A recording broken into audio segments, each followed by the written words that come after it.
নমস্কার বন্ধুরা, রিমি লাইফস্টাইল চ্যানেলের আরেকটি নতুন ব্লগে সকলকে জানাই আন্তরিক শুভেচ্ছা অভিনন্দন।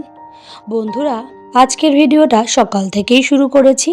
দেখো কেমন বৃষ্টি পড়ছে, আর এখন তো শীতকাল, তার উপরে আবার বৃষ্টি।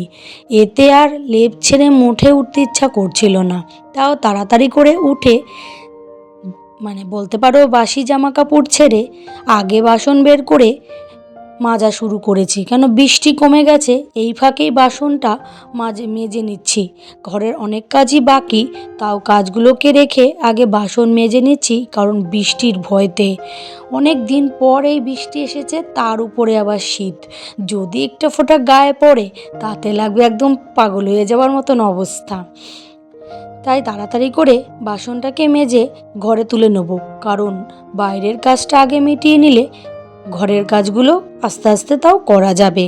তাই বৃষ্টিটা কমে গেছে, তাই চলে গেছি বাসন নিয়ে কলপাড়ে। যাই হোক, প্রতিদিনের মতন বন্ধুরা, তোমাদেরকে একটাই অনুরোধ, ভিডিওটা লাইক দিয়ে দেখা শুরু করো, আর যদি ভালো লাগে তাহলে অবশ্যই একটা কমেন্ট করে দিও।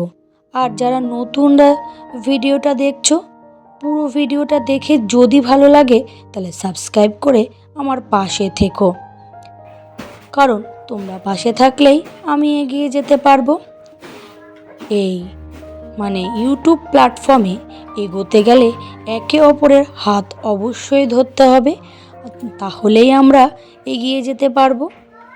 বন্ধুরা, বাইরের কাজ শেষ করেই চলে এসেছি ঘরের কাজ গুছাতে।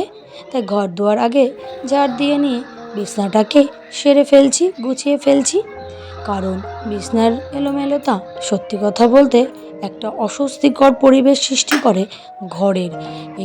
তার জন্য আগে বিছানাটাকে গুছিয়ে নিয়ে ঘর দুয়ার ঝাড় দিয়ে বাইরে বেরিয়ে গিয়েছি রান্নাঘরের তো কাজ জানোই, সারাদিনের মেয়েদের রান্নাঘরের কাজ তো করতেই হবে। তাই উঠে আগে বাঁধাকপি কুচিয়ে ফেলেছি, আর ভাবছি আরে কী করব, রান্না বসিয়ে দিয়ে ভাবতে শুরু করে দিই।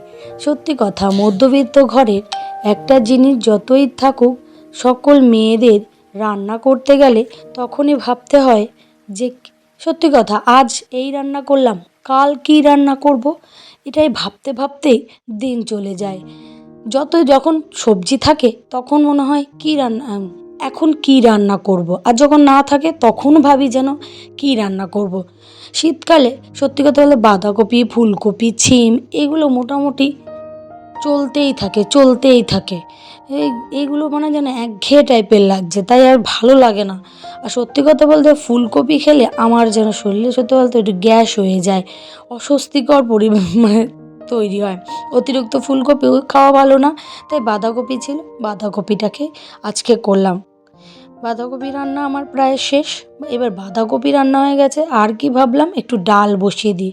আমার মেয়েটা আবার বাঁধাকপি ভালো খায় না, ও তেমন একটা পছন্দের না, ওই অল্প একটু দিলে যদি খায়, নালে তুলে দেয়। তা যাই হোক বন্ধুরা, আমাদের সকালের খাবার জোগাড় হয়ে গেছে। সকালের একটু ডাল সেদ্ধ আর বাঁধাকপি রান্না করেই খেয়ে নিই, কারণ বলতে পারো সারাদিনটা কাজ করতে হবে, সকালে তো আর অত ভারী খাবারের ব্যবস্থা করা যায় না। মধ্যবিত্ত ঘরে ইনকাম তার কত, একটা মধ্যবিত্ত ঘরের ইনকাম কত থাকে, সামান্য ইনকামের মধ্যে দিয়েই সংসারটাকেই চালিয়ে নিয়ে যেতে হয়। তার উপরে তো আবার বলতে পারো টাকা পয়সা জমাতেই হবে, আর না হলে ভবিষ্যৎ জীবনের কোনো কিছু স্বপ্নই পূরণ করা সম্ভব হবে না। তাই বসে পড়েছি আবার কাজে। সকালের খাওয়া দাওয়া সেরে চলে এসেছি কাজ করতে। বন্ধুরা, অনেক দিন ধরেই মেশিন আমি চালাচ্ছিলাম না, কাজ ছিল না, কোনো মেশিনেই কাজ ছিল না। তার জন্যই আজকে অনেক দিন পরেই, প্রায় বলতে পারো 2 সপ্তাহ পরেই আমার এই কাজ এসেছে, তাই কাজটা করছি।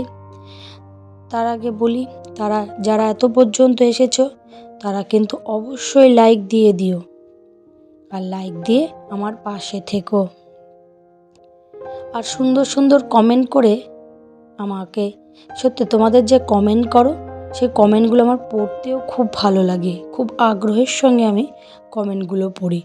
কয়েকজন দিদিভাই আছে যারা প্রথম দিন থেকে আমার একদম পাশে রয়েছে, যার মধ্যে হচ্ছে সৌদি আরবের এক জ্যোৎস্না দিদিভাই। সেও খুব সুন্দর সুন্দর কমেন্ট করে।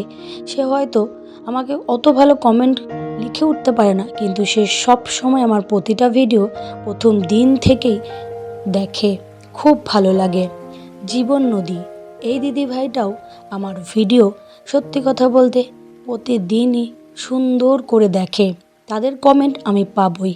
বাকি সংসার, এই দিদিভাইও কত সুন্দর সুন্দর আমাকে কমেন্ট করে এবং প্রথম দিন থেকে আমার পাশে আছে। তারপরে ব্লগ বাই সুমাইয়া, এই দিদিভাইটাও সত্যি কথা বলতে খুব সুন্দর সুন্দর কমেন্ট করে প্রথম দিন থেকে আমার পাশে আছে। এমন হয়েছে কি, তারা নতুন চ্যানেল পাল্টিয়েছে, তারপরে গুগলে গিয়ে আমার চ্যানেল খুঁজে আমার সাথে আবার বন্ধুত্ব করেছে। সত্যি কথা, এইসব দিদিভাইদের কথা আমি কি বলবো, বলে বোঝাতে পারবো না। তারা যদি না পাশে থাকে আমার পক্ষে এগোনো কখনোই সম্ভব নয়। তাই অনেক অনেক ভালোবাসা রইল তোমাদেরকে। এছাড়াও অনেক দিদিভাই আছে যাদের নাম হয়তো আমি বলিনি, পরের ভিডিওতে অবশ্যই বলবো। যেমন রকমারি @, এই দিদিভাইটাও আমাকে প্রথম দিন থেকে ফুল সাপোর্ট করে যাচ্ছে, কিভাবে চ্যালেঞ্জ করব সেই সব আইডিয়াও আমাকে দিয়ে যাচ্ছে। তাদেরকে সকলকে অনেক অনেক ভালোবাসা, অভিনন্দন। আশা করি সকলে এইভাবেই আমার পাশে থাকবে। তোমাদের পাশে থাকাটা আমি সত্যি কথা আমার ঈশ্বরের অবদান বলে মনে করব। যাই হোক বন্ধুরা, কথা বলতে বলতে ভিডিওর একদম অন্তিম পর্যায়ে পৌঁছে গেছি। আশা করি তোমাদের ভালো লাগবে। ভালো লাগলে অবশ্যই লাইক কমেন্ট করতে ভুলো না। আর আমার ভোলা মাছের ঝোলটা রান্না করছি, তার মধ্যে দিয়েই আমি আমার ভিডিওটার শেষ করে দিচ্ছি। টাটা, আবার দেখা হবে নতুন ভিডিওতে।